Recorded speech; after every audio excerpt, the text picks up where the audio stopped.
How to control the sequence of animation on Canva. In this tutorial, I'm going to show you guys, if you're trying to make any kind of presentation, how you can control the animation sequence. First, you need to create a design, and right here I have a presentation slide that is open. First thing you want to do here is select a subject that you want to animate. So let's say if I want to select this word project right here, I'm just going to click on it, and this will give me various options at the top of the screen where I can find this animate option. Once you click on it, you can see different kind of animations right here, from basic to advanced. So in the basic, you can see the rise, you can move it to the side using the pan, fade, and everything like this.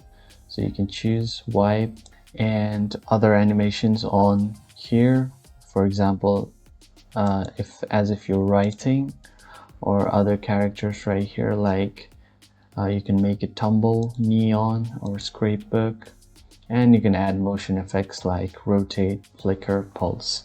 So if you choose any of this animation, so if I just choose this one right here, wipe, there is no option for me to choose the speed. So you need a premium version to control the speed as well as direction.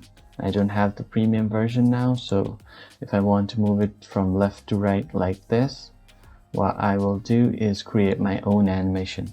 You click right here that says create an animation. So you just have to move it around like this, but you have to be precise. So if you want to move it from left to right, you just do it something like this.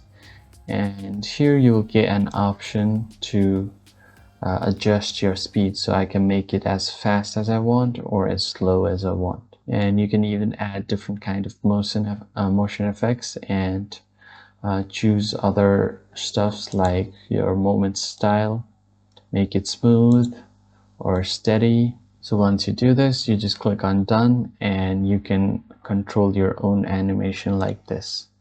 If you found this video helpful, please hit the like button and subscribe to the channel, and I'll see you guys on the next video. Thank you for watching.